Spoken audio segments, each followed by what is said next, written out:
విద్యాశాఖలో పనిచేస్తున్న సమగ్ర శిక్ష ఉద్యోగులకు మినిమం టైం స్కేల్ అమలు చేసి ఉద్యోగులందరికీ విద్యాశాఖలో విలీనం చేసి రెగ్యులరైజ్ చేయాలని, మహిళా ఉద్యోగులకు ప్రసూతి సెలవులు మంజూరు చేయాలని డిమాండ్ చేస్తూ యాదాద్రి భువనగిరి జిల్లా కలెక్టరేట్ కార్యాలయం ముందు ప్రభుత్వం తమ సమస్యలను పరిష్కరించాలని వినూత్న రీతిలో డప్పు చప్పళ్లతో బోనాలతో నిరసన వ్యక్తం చేశారు.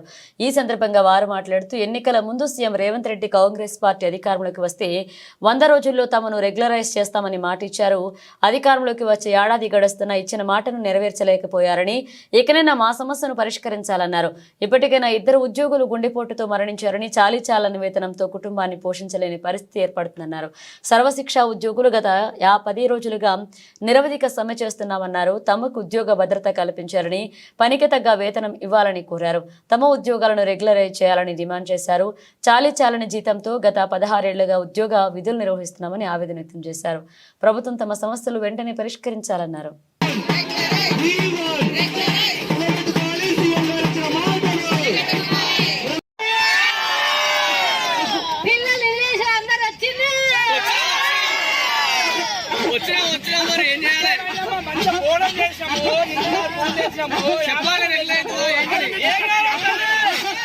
నీకు జీతాలు పెడుతున్నాయి, ఆటలు పోయాలా వింటూ చెప్తూ వింటూ పెట్టింది బిడ్డ.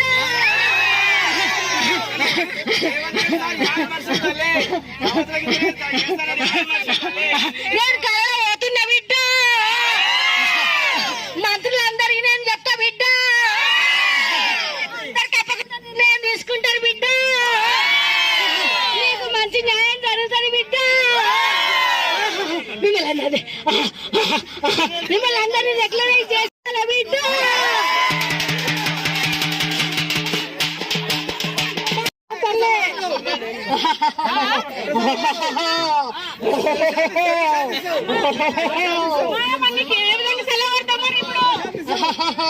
అమ్మా నాకు తప్పకుండా రెగ్యులరైజ్ అయ్యాక నేను చల్లబడ బిడ్డ,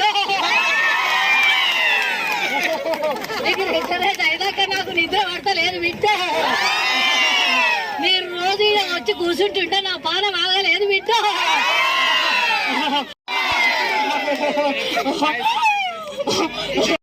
కొబ్బరికాయ కొడుతున్నారు బిడ్డ, రేపో ఎల్లుండో మీకు ఆర్డర్ వస్తుంది బిడ్డ. నేను ఆ ప్రయత్నంలో ఉన్న కొడుక, తప్పకుండా రేవంత్ రెడ్డి గుణం మారుతుంది కొడుక. ఆయన ఇచ్చిన మాట నిలబెట్టుకునే మనిషే కొడుక.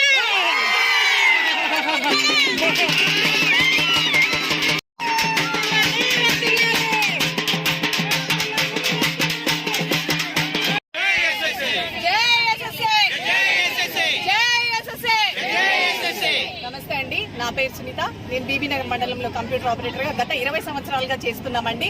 మేము ఈ రోజు ఈ నిరాహార దీక్ష, ఈ బోనాలు సంతోషంతో చేయట్లేదండి. మా సీఎం రేవంత్ రెడ్డి గారికి మా బాధ, మా కష్టం ఈ ఎండలో మేము ఈ రోజు మాసంలో బోనాలు ఎందుకు చేయాల్సి వచ్చిందనే ఆలోచన ఆయనకి రావాలని మేము ఈ రోజు చేస్తున్నాం సార్. గత సంవత్సరం కూడా తెలంగాణ గవర్నమెంట్ 10 ఏళ్ళు మాకు న్యాయం చేస్తుందని చెప్పి 2 సార్లు గెలిపించినాం. 10 రోజు కనీసం 10 నిమిషాలు మాకు టైం ఇవ్వలేదు. అట్లాంటిది ఆయన ఒడగొట్టి సరే ఆయన గద్దె దించి ఈయనైనా మాకు న్యాయం చేస్తాడేమో గెలిపించుకున్నాం. పిసిసి అధ్యక్షుడిగా ఉన్నప్పుడే రేవంత్ రెడ్డి గారు మాకు మాట ఇచ్చారు, మేము వస్తే మీకు 100 రోజుల్లో రెగ్యులరైజ్ చేస్తాను అని. సరే 100 రోజులు కాదు, వాళ్ళకి మా ప్రాబ్లమ్స్ అర్థం కానీ సంవత్సరం టైం ఇచ్చామండి. అయినప్పటికీ కూడా మమ్మల్ని ఎవరు పట్టించుకోవట్లేదు. మేమేదో నిన్న ఇవాళ వచ్చి మేము ఇక్కడ రెగ్యులరైజ్ చేయాలని కొట్లాడట్లేదు. గత 20 సంవత్సరాలు మా లైఫ్ మొత్తం ఎస్ఎస్సీలో అయిపోయింది. వేరే పోటీ పరీక్షలకు చదవలేము, మా ఏజ్ బారైపోయింది. అటు ఇటు ఎటు కాకుండా ఉన్నాం మేము. కనీసం ఏమన్నా అంటే కేంద్ర ప్రభుత్వ సంస్థ ఇది స్కీమ్ అని మాట్లాడుతున్నారు సార్. మరి అంగన్వాడీలకు ఎక్స్గ్రేషియా ఇచ్చిరు. ఈ ధర్నాకు వచ్చి రిటర్న్ లో పోయేటప్పుడు 2 వ్యక్తులు చనిపోయారు సార్. వాళ్ళు రావాల్సిన ఇప్పుడు వాళ్ళ కుటుంబాల పరిస్థితి ఏంటి అంటే వాళ్ళు ఎందుకు వచ్చి ఇక్కడ చేయాల్సి వచ్చింది సార్? కనీసం వాళ్ళని అయ్యో ఏమైందమ్మా మరి ఎట్లయింది మీ కుటుంబం ఏదైనా పరామర్శించే దిక్కు లేదు సార్, ఎక్స్గ్రేషియా లేదు. మా ప్రధానమైన డిమాండ్ ఏమంటే ముఖ్యంగా మమ్మల్ని రెగ్యులరైజ్ చేయాలి సార్, అది ఫస్ట్ డిమాండ్. అలాగే మాకు మెటర్నిటీ లీవ్ కూడా లేవు సార్. మేము డెలివరీ అయితే వితిన్ 1 మంత్ లోపల వచ్చి మేము అక్కడ చేసినాం. ఎందుకంటే మాకు చాలని జీతాలు, మధ్యతరగతి కుటుంబాల ఎక్కడ మాకు శాలరీ కట్ అవుతుందో అనే భయంతో మేము వచ్చి చేసినాం. వస్తా మాకు ఒక ఆడపిల్లలకి ఎన్ని అవస్థలు ఎన్ని అవస్థలు వస్తాయి, అన్ని అవస్థలు కూడా మేము భరించినాం సార్. అలాగే మా సోదరులు కూడా ఉన్నారు సార్. సరే మేమంటే మీరు అమ్మాయిలు కదమ్మా, మీ భర్తలు చేస్తారు, సరే మీరు వేడి నీళ్ళకి చన్నీళ్ళు తోడొచ్చి మీరు అనొచ్చు. వాళ్ళు ఉన్న వాళ్ళందరూ కూడా వాళ్ళు కూడా సేమ్ మాకు వచ్చిన జీతంతోనే వాళ్ళ పెళ్లికి వచ్చిన పిల్లల్ని వాళ్ళ చదువుల్ని ఇవన్నీ చేసుకోవాలి సార్. కాబట్టి మనం చేసిన ఎక్స్గ్రేషియా ఒకటి, రెగ్యులరైజ్ ఒకటి, మాకు మెటర్నిటీ లీవ్లు ఒకటి, అంతవరకు కూడా మాకు పే స్కేల్ ఇవ్వాలని మేము కోరుతున్నాం సార్. దయచేసి ఇవన్నీ ఇవ్వాలని మేము సీఎం గారిని కోరుతున్నాం.